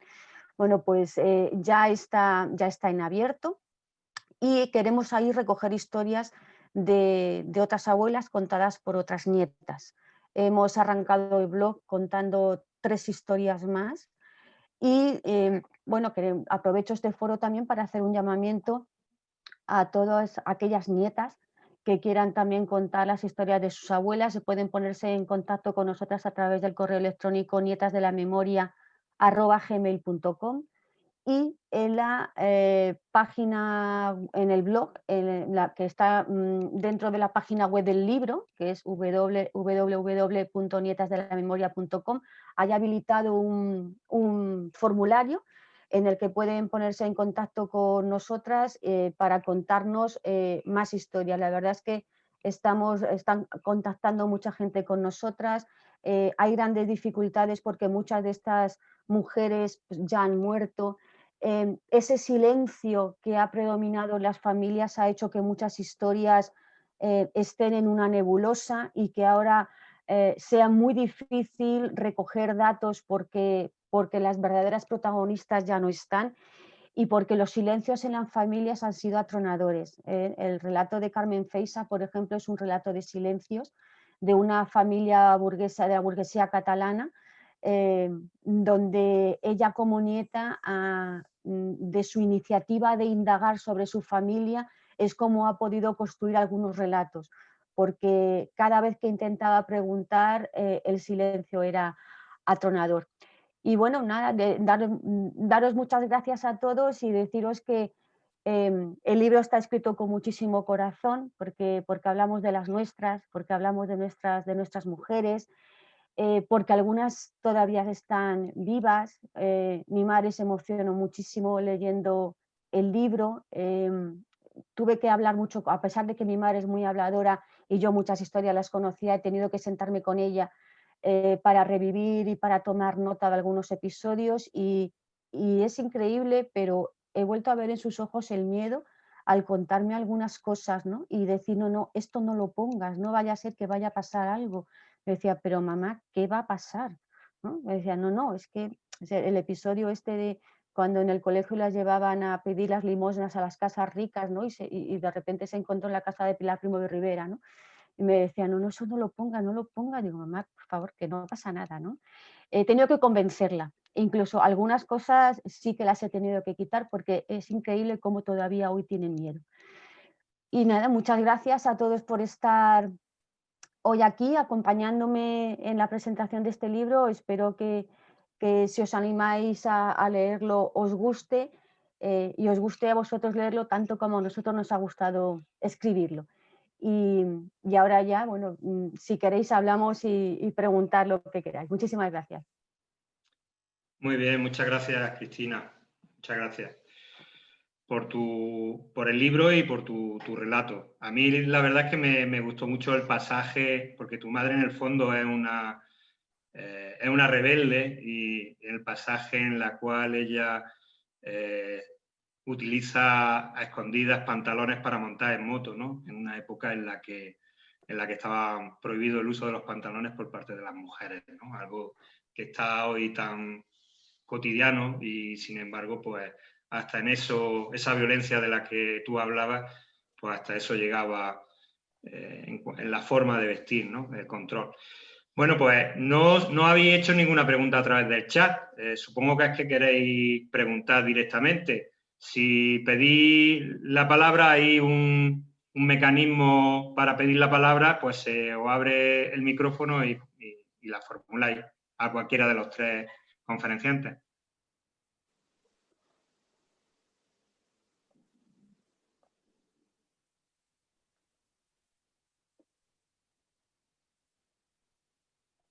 Maribel. Ahora. Maribel, tienes la palabra. Hola, bueno. Hola, Maribel. La palabra un poco para animar a la gente a que se atreva a decir cosas, porque se han dicho cosas muy importantes, de mucho interés. Y bueno, en primer lugar, felicitarte, Cristina Prieto, por esa labor que habéis hecho y a todos los que habéis participado. Yo, fijaros, a medida que oía el tema del libro, y que sin duda voy a intentar tenerlo para leerlo, me estaba acordando de una historia también personal y de una abuela. En este caso, una bisabuela, fijaros, una bisabuela que también, como mujer, se vio envuelta en una historia un poco terrible. Ella no era, no tenía un perfil político, ni se había pronunciado por la República, ni vivía su tiempo, y era republicana como todos los españoles en ese tiempo. Pero resulta que un hijo suyo desaparece y fueron a por ella. Yo tengo que decir que esta historia, este relato personal que yo he descubierto hace muy poco, porque ese silencio que hay que remarcar, hay un silencio familiar muy grande, hay un miedo todavía al cabo de tanto tiempo muy grande, todavía da una especie de vergüenza, de miedo, como decía Cristina, a, digamos, manifestar cuestiones que han pasado y que son necesarias o imprescindibles sacar a la luz. Yo soy de Ceuta, donde sabéis, los historiadores y las historiadoras, que allí no hubo guerra, allí Franco llegó a Ceuta y empezaron los crímenes y punto. O sea, se mataron, no sé si llegaron a ser 300 personas, Y entonces tenía un alcalde comunista, un médico muy conocido y reconocido a día de hoy, y bueno, allí se pasó directamente al franquismo puro y duro. A un tío mío, hijo de mi bisabuela, lo movilizaron los nacionales y se lo llevaron a la península. Él acababa de terminar la mili y se lo llevaron. Entonces ese tío mío desapareció, no lo localizaban. ¿Y a dónde fueron? A mi bisabuela. Ella era viuda y una pobre mujer que solo se dedicaba a trabajar para sacar adelante a su hijo y a su hija, se vio en la cárcel de mujeres de Ceuta durante 6 meses, que tardaron en encontrar a ese tío mío que por lo visto no se había movido del frente donde estaba. Él estaba allí en el norte y además participó en lo más duro de la guerra. Quiero decir con esto que, ojo, que hay otras muchísimas mujeres que son represaliadas o castigadas o reprimidas, que no son precisamente políticas, ni a sus maridos lo han matado en el frente, ni ese relato, ¿no?, que normalmente conocemos, y que han sido igualmente pues, castigadas de una forma muy cruel. Si esta mujer era viuda, que menos que la hubieran dejado en paz y tranquila, ¿no? Pero no, se la llevaron una mujer con casi 60 años y la metieron 6 meses en la cárcel. Y bueno, era una de aquellas mujeres vestidas de negro y que estuvo vestida de negro toda su vida. Yo a mi abuela, a mi bisabuela la conocí poco, pero la conocí. Y yo me entero de esto no hace mucho. Escribí un artículo que lo publiqué en la prensa en Ceuta, en el Faro de Ceuta, que es el periódico habitual, con una larga tradición franquista y bueno, y reciclado para la democracia. No he tenido problema en publicarlo. Fui a los archivos militares y los militares me prestaron todo el servicio, incluso me agradecieron que lo citara, agradeciéndoles yo en el artículo, me agradecieron pues bueno, ese agradecimiento que yo le hacía. Quiero decir con esto que a la hora de investigar, a la hora de recoger datos, ojo, porque hay otras muchas mujeres víctimas de esa represión tan grande, que no dudaron en ningún momento en machacar a estas personas en una situación muy frágil y sin tener conexiones políticas. Otro tema también es el de las espiritistas, porque el espiritismo represaliaron también a mujeres espiritistas, pero bueno, encarceladas y hasta donde yo llego, ¿no? O sea que hay mucho que sacar a la luz, en esta represión de género, y bueno, y en este sentido contactaré con el blog que ofrecéis y puedo pasar información en la medida modestamente que yo tengo. Muchas gracias por toda esta información. Y gracias a ti, Maribel. Nada.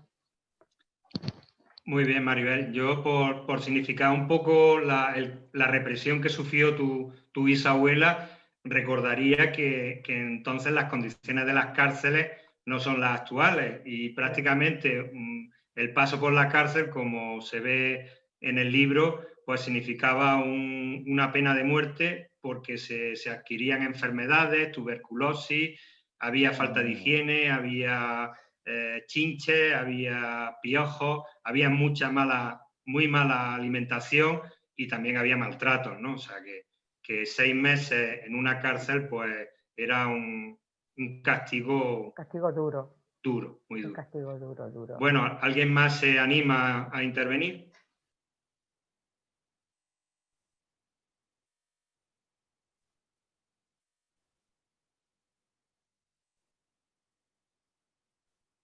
¿No?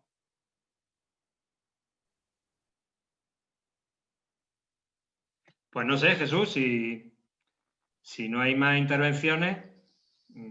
Bueno, yo lo que Vamos queráis. Sí, Cristino yo ha levantado la mano. quisiera Ah. añadir algo. ¿Quién? Cristino, Ah, Cristino. quítate el... Sí, sí. Quítate el... Ah, no sé. A ver, me están diciendo que repita el blog. Sí. El blog es, está dentro de la web que se llama www.nietasdelamemoria.com. nietasdelamemoria.com. Vale. Ahí está nuestro libro, Nietas de la Memoria, y luego hay un apartado que dice Conoce otras nietas. Ese es el blog, ¿vale? Pincháis ahí en Conoce otras nietas y ahí ya podéis acceder a leer las historias que están publicadas y el formulario que os digo para darnos datos de otras historias. Nosotras, bueno, esto lo decimos siempre cuando nos escriben, las historias las editamos nosotras. Es decir, nosotras no pedimos a todo el mundo que sepa escribir, lógicamente, ¿no? Entonces, lo que necesitamos son, digamos, el grueso de los datos, que nos cuenten, que nos relaten los hechos y a partir de ahí nosotras editamos la historia, les damos forma para que tengan una buena lectura, ¿no? Y siempre pedimos también una foto de la abuela, porque la abuela es la protagonista, y una foto de la nieta, que es la que cuenta la historia de su nieta, de su abuela. Muy bien. Cristino, tenías la palabra, ¿no? Bueno, estaba Paco. Yo había pedido la palabra porque parecía que se acababa y como sobraba un poco de tiempo, iba a emplear unos minutos en hacer una reflexión en alto y por eso he pedido la palabra. De haber habido palabra, pues lo hubiese dejado. En fin, yo básicamente quería indicar una cuestión que me ha hecho pensar muchas veces al respecto de este problema de la mujer y concretamente con lo de la violencia de género. Es un problema, como todos sabéis, muy complejo. Tan complejo que fijaros la de años que lleva prestándose atención a este problema y no se soluciona todavía.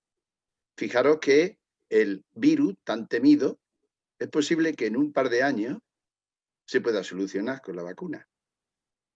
Todo radica en la complejidad del problema. Y el ataque al problema desde las, digamos, disciplinas que se deben de ocupar del asunto deberían de haber dado ya con una explicación del fenómeno a fin de solucionarlo. Pensad que si se explica una realidad, en cuanto hay algún problema con esa realidad, se pone en funcionamiento la explicación y los factores que afectan y se soluciona. Pero claro, es un problema complejo que el método científico ha sido incapaz de solucionar, como le pasa siempre que quiere abordar un problema complejo. Y mi intervención era para, acercándome al arte, dijéramos a la poesía, que nos ilumina muchas veces mucho más que grandes textos y grandes artículos con pretensión científica, que sin duda entra como un calzador en este tema. Y como se tarda un minuto en leerlo, me voy a permitir hacerlo. Esa era mi intervención. Y dice así, este poema pertenece a un poema que se titula Prehistoria y es de José Emilio Pacheco. Tiene 4 partes. La última parte está dedicada a la mujer y la explicación que él da es algo más sustancioso que todo lo que se oye desde un punto de vista más riguroso, dijéramos más científico. Y dice así esa 4ª parte. Mujer, no eres como yo, pero me haces falta. Sin ti sería una cabeza sin tronco o un tronco sin cabeza. No un árbol, sino una piedra rodante. Y como representa la mitad que no tengo, y te envidio el poder de construir la vida en tu cuerpo, diré, nació de mí, fue un desprendimiento.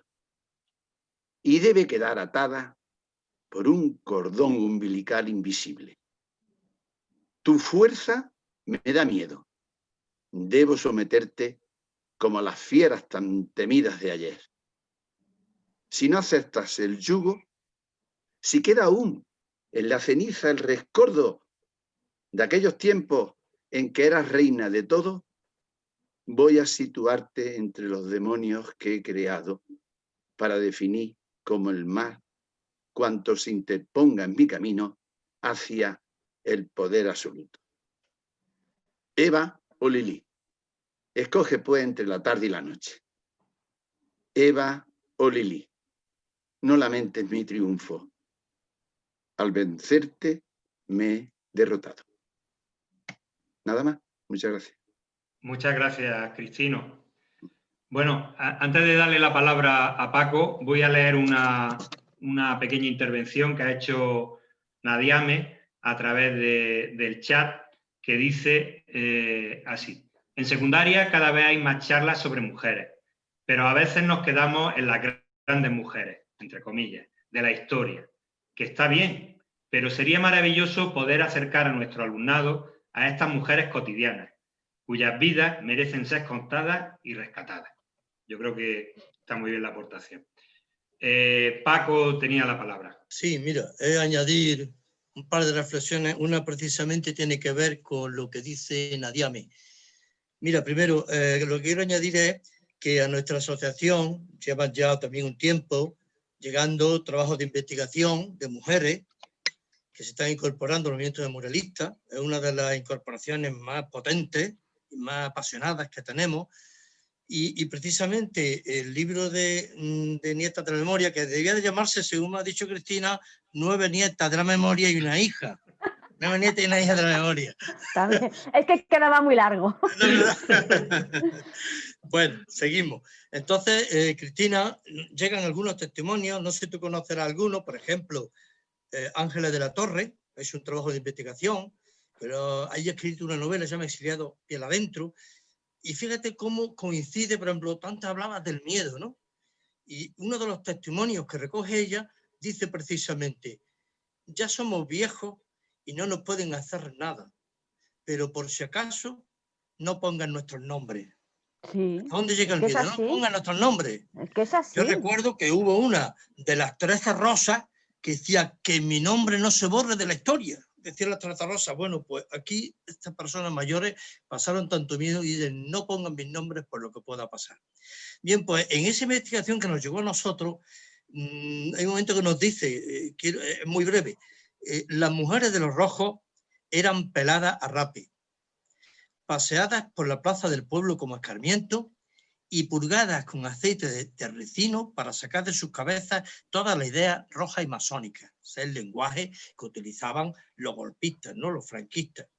Después también nos ha llegado otra investigación de Cara Castillo, que también es investigadora y colaboradora de la asociación, Granadina Verdad, Justicia y Reparación, y que ella nos da también un dato muy interesante.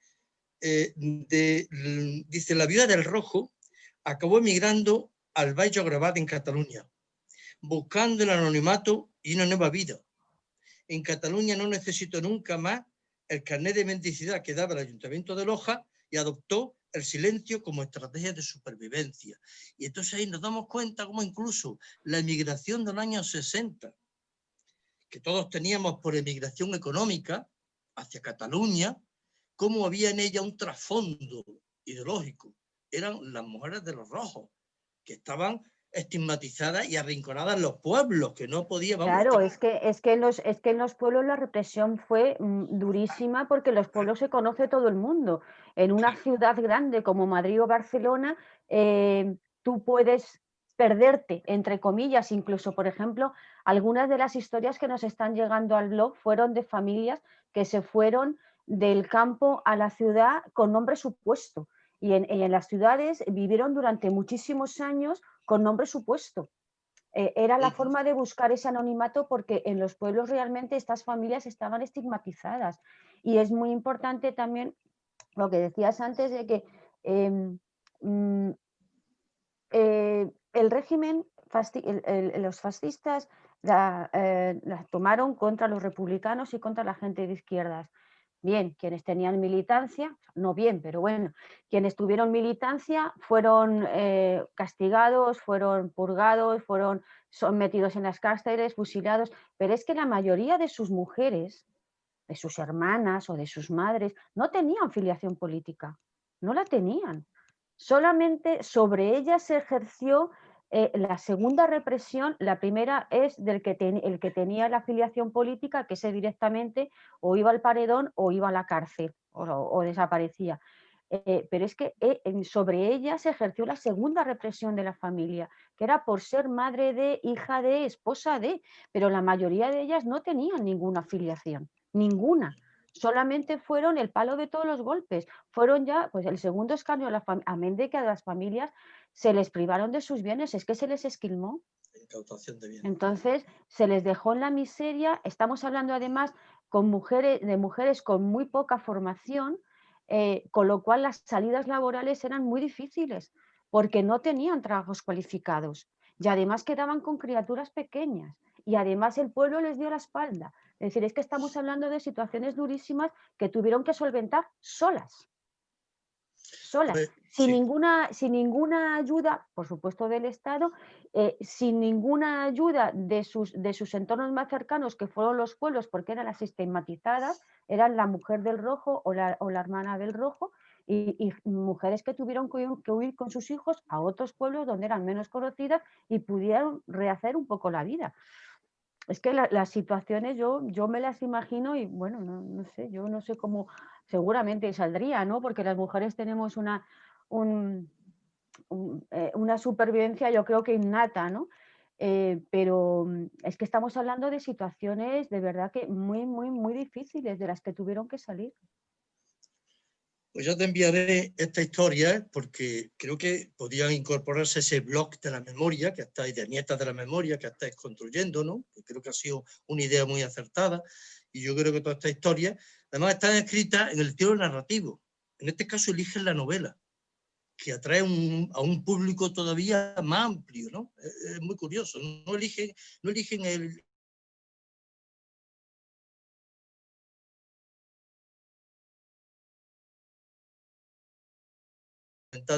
ese blog y esa página web que estáis haciendo, ¿no?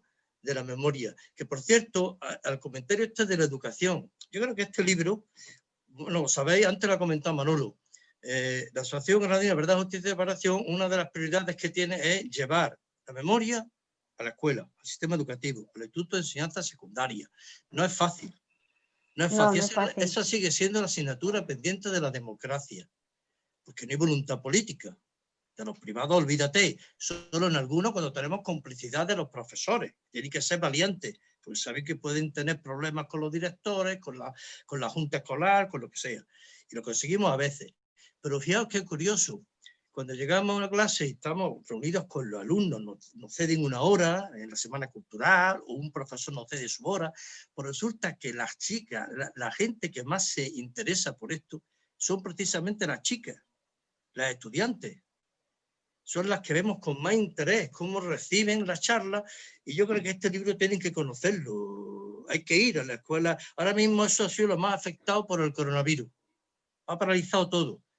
Pero es fundamental llevar esto a la escuela y sobre todo que conozcan el blog, las estudiantes, ¿no? Yo creo que eso es la asignatura pendiente que tenemos y que es prioritaria, porque digamos las nietas, y ya no las nietas, sino las bisnietas, son las claro, que están es que ya estamos hablando de bisnietas. Claro. Estamos hablando de bisnietas.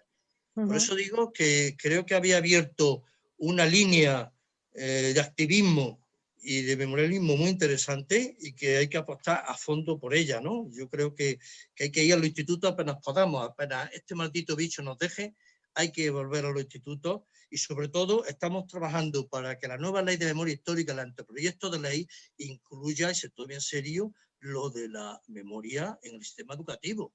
Es imprescindible. Y por último, por cierto, hablando de mujeres, todavía no hay ni un monumento a las mujeres en Granada. Llevamos años reivindicando que el antiguo convento de San Gregorio, en la Calderería, sea conocido como lugar de memoria, porque allí fueron encarceladas muchas mujeres violada, en fin, maltratada y fusilada. Y bueno, ya solo quería añadir ese dato de reivindicativo, ¿no? De que hace falta un poco reivindicar la gran labor que hicieron las mujeres, ¿no? Como soporte de la memoria a sus maridos, en fin, en todos los niveles, ¿no? No, es que hay que seguir luchando contra el silencio. Es que Claro, nuestras abuelas y nuestras madres vivieron ese silencio y parece que el silencio continúa. Seguimos silenciados. Entonces yo creo que es hora de hablar y es hora de contar, porque lo que no se cuenta parece que nunca existió. Y además queda ahí como si fuera una leyenda urbana. No, no, es que hay gente de verdad que lo pasó y hay gente de verdad que nos lo está contando. Entonces, es muy importante recuperar estos testimonios, porque si no, se van a olvidar o se van a tergiversar o se van a contar como leyendas urbanas, porque realmente eso no pasó. Y en esta ola de negacionismo que nos está invadiendo por todos los sitios y con todos los temas, pues la verdad es que sería muy doloroso que este negacionismo también llegara a este tema, ¿no? Entonces creo que es muy importante trabajar en ello. Quería yo añadir por lo que acaba de comentar Paco, que parece que las chicas son como más sensibles a este tema, y yo creo que hay una razón, porque estas historias nos las cuentan las madres, son las mujeres en general, por lo que yo sé, las que sirven de vía de transmisión de todas estas cuestiones. Entonces son relatos. A mí lo de mi bisabuela me lo contó un día mi madre y le regañé encima. Digo, pero bueno, ¿cómo has tardado tanto tiempo en contarme esta cuestión? Y es eso, el silencio y el miedo. Fue la estrategia fascista que mejor les vino y que mejor funcionó y sigue funcionando en estos temas. Sí, yo creo que mi madre, cuando yo he hablado con ella para escribir su historia, hay dos cosas que ella nunca olvida, ¿no? Una es el miedo y otra es el hambre. Y el hambre. El hambre. O sea, mi madre es el hambre. Sí, mi madre no soporta también levantarse de la mesa, que quede nada en el plato, porque siempre dice, ya, bastante hambre pasa en la guerra. O sea, entonces ese hambre es recurrente en ella, ¿no? Entonces es el hambre y el miedo, pero vamos que... yo que, bueno, por circunstancias familiares tuve mucha relación con mis abuelos, ¿no? Y mi abuelo era socialista. Lo que pasa es que a mi abuelo no le movilizaron porque él no hizo la mili y tal, con lo cual no hizo la mili porque era miope, con lo cual a la hora de ya hacer el llamamiento al frente, pues no constaba ningún listado, con lo cual él no fue al frente, ¿no? Yo he pasado muchas temporadas con mis abuelos y tenía una relación muy especial con mi abuelo, porque bueno, yo ya entonces quería ser periodista. Él era corrector de libros de la Editorial Aguilar, que la Editorial Aguilar además era un nido de rojos y de masones, y teníamos como mucha complicidad, ¿no? Y yo recuerdo que yo era pequeña, Franco murió en el 75, yo tenía 11 años, o sea que yo era relativamente pequeña. Claro, en casa de mi abuelo se hablaban de cosas, ¿no? De cosas de política y tal, ¿no? Y siempre recuerdo que me decía, tú no digas nada de esto cuando vayas al colegio, tú no hables nada de esto con tus amigas, tú no le cuentes nunca a nadie lo que en esta casa se habla. Yo era muy pequeña, pero es que murió Franco. Yo recuerdo que el día que murió Franco mi abuelo estaba de los nervios, porque es que no sabían qué iba a pasar, ¿no? Y claro, y se hablaba todavía más de política en casa, ¿no? Y siempre, no cuentes nada y no digas nada y no digas nada. Entonces, ese miedo se ha ido traspasando, ¿no? De generación en generación, cállate y no digas nada, cállate y no digas nada, ¿no? Entonces, yo creo que es hora ya de romper. Hay que romper porque ya no tenemos que tener miedo. Y hay que luchar, además, por no volver a tener miedo. Sí, en ese sentido yo añadiría que hablabas del hambre, aunque se nos traslada muchas veces en esa recreación histórica de que fue poco menos que una maldición bíblica por la guerra, un castigo justo por esa guerra que enfrentó a hermanos. El hambre no fue sino una operación más organizada desde el propio régimen, ¿no? Se estaban enviando, hay datos en los que se ve que se estaban enviando partidas de alimentos a Alemania para devolverle y pagarle todo el apoyo militar que Alemania prestó a Franco durante la guerra civil, ¿no? Y el famoso extraperlo no fue sino un mecanismo también de enriquecimiento. No solo estaba tolerado, sino que muchos gerifaltes del régimen, hacía falta tener contactos con ellos, pues se enriquecieron con ese extraperlo. O sea que realmente el hambre fue una forma de seguir castigando a la población, porque los que eran afectos al franquismo estaban dentro de esa estructura administrativa del nuevo régimen o estaban vinculados económicamente al franquismo. Esos no pasaron hambre, esos son los que ahora salen hablando y diciendo que con Franco pues no se vivía tan mal. Y en referencia a lo que comentaba Paco Viguera, me ha venido a la cabeza en unas jornadas que participamos los dos, un comentario, un testimonio de una chica joven, porque como decía Maribel, son las mujeres las que muchas veces trasladan esas historias, que nos contaba el caso de, pues ya no sé si sería su abuela, que después de quedarse sola en el pueblo con varios chiquillos, pues el cacique del pueblo la violó y tuvo un niño del cacique del pueblo. Y entonces estaba doblemente estigmatizada porque se había dejado violar. O sea, encima de todo que la había violado, era culpable de haberse dejado violar y de haber tenido ese niño, ¿no? Que de alguna forma también recuerda a las técnicas que los serbios en la guerra de los Balcanes utilizaban de violación sistemática, ¿no? Para humillar a las mujeres y estigmatizarlas, ¿no? En fin, que son situaciones pues que se ve claramente como las mujeres, bueno, porque a los hombres nos torturan, nos matan, pero las humillaciones que sufren las mujeres, pues muchas veces por su condición, ¿no? de mujer, ¿no? Hay una pregunta que hace Juanma Peregrina, que dice, hablando de represión sufrida por mujeres, ¿había represión ejercida por mujeres? ¿No había empatía entre ellas? No sé si queréis contestar, porque hasta ahora normalmente en el relato, ¿no? o en este libro los relatos siempre aparecen hombres, ¿no? haciendo la represión. Pero bueno, Paco ha citado a las monjas de San Gregorio, por ejemplo. Claro. No sé si Paco conoce más casos de mujeres haciendo represión. Las mujeres, pues ya saben, la las sección mujeres femenina, de Falange, ¿no? Claro. Las mujeres de Falange eran las encargadas de ejercer la represión en las cárceles de mujeres. Bueno, ahí tenemos ese testimonio magnífico de la película de La voz dormida de Benito Zambrano, ¿no? Que refleja muy bien, ¿no? Cómo la mujer falangista, muy fanatizada, era la que se encargaba de un poco ejercer la doctrina de la mujer sumisa, ¿no? De hacerla sumisa. Hay una, no sé si te acuerdas, Cristina, o no sé si acordáis, una imagen tremenda, que es cuando le obligan a besar el niño Jesús. Y una de ellas, en otro momento de dignidad, se niega y cae el niño Jesús y se hace pedazos en el suelo, ¿no? O sea que, en fin, las mujeres que participaron. Y la violencia de las monjas en los orfanatos. Bueno, y la violencia era una perversión perversa.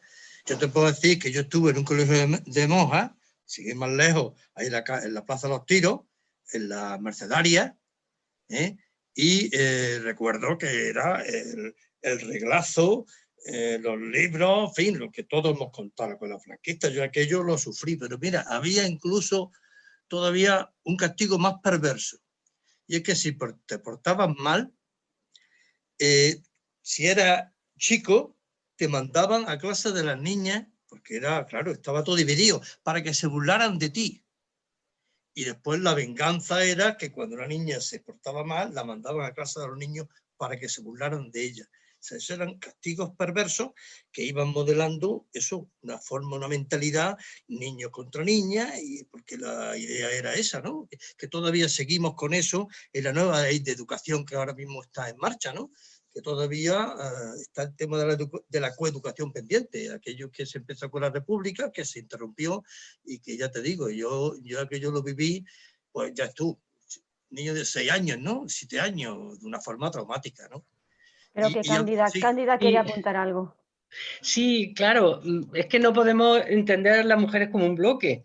Es decir, lógicamente hubo mujeres afectas y desafectas, y así además los calificó el franquismo, las afectas del régimen y las que eran desafectas del régimen.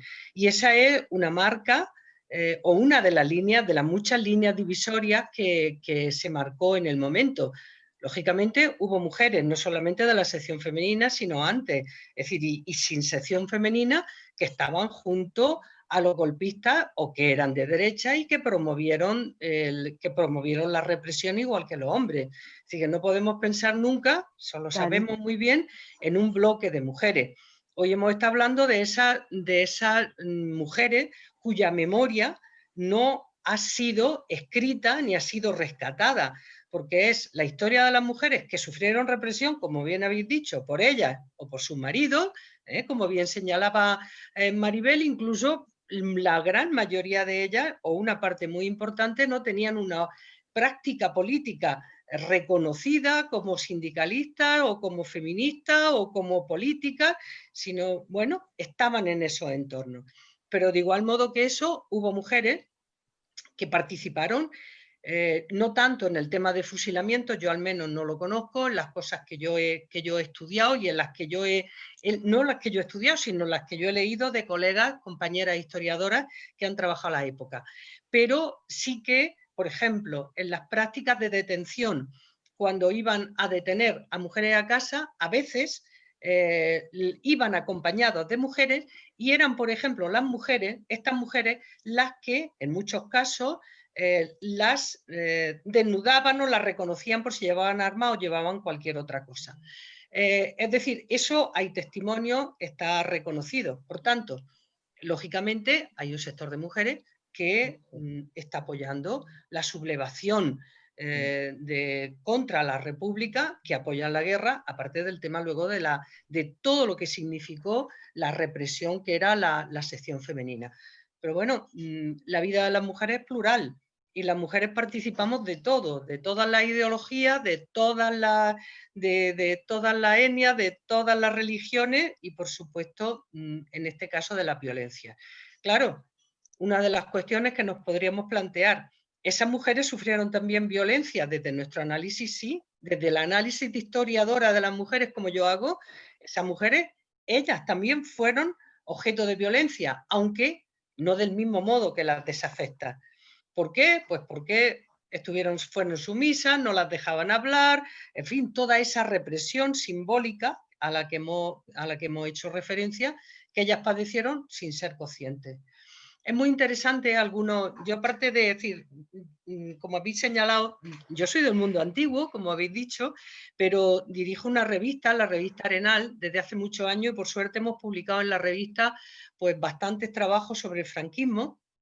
El que estamos preparando ahora es muy interesante, el que sale ahora en diciembre, no es sobre represión, sino es sobre las transgresiones de mujeres en el franquismo, que es bien interesante, es decir, modelos de transgresión en mujeres en dictadura, ¿no? Se llama transgresiones.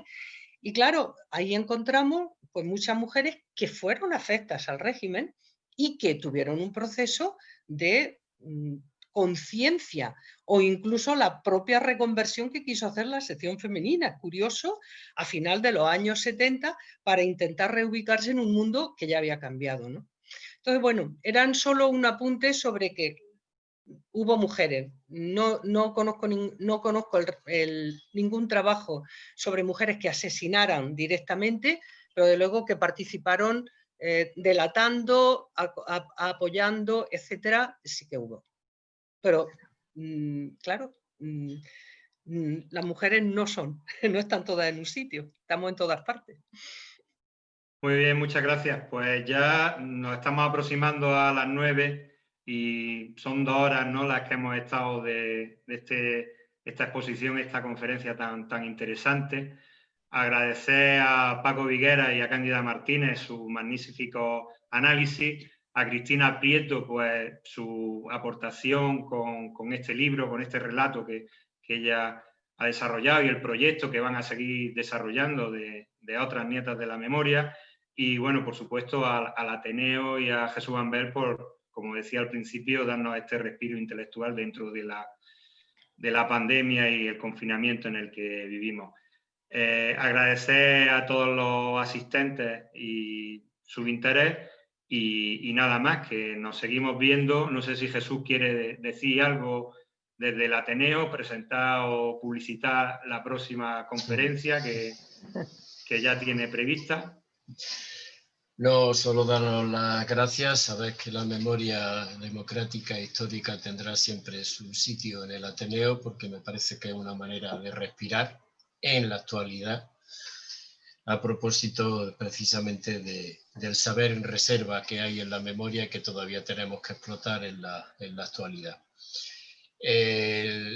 Esto estará disponible la semana que viene en el canal de YouTube y en la página web del Ateneo, y por supuesto se lo enviaré a los ponentes para su uso y disfrute, porque de eso se trata en el Ateneo, de poderlo grabar, de poder tenerlo a disposición de la sociedad en general. Gracias a cada uno y a cada una por estar aquí, y repito, el Ateneo es vuestra casa. Muchas gracias y buenas noches.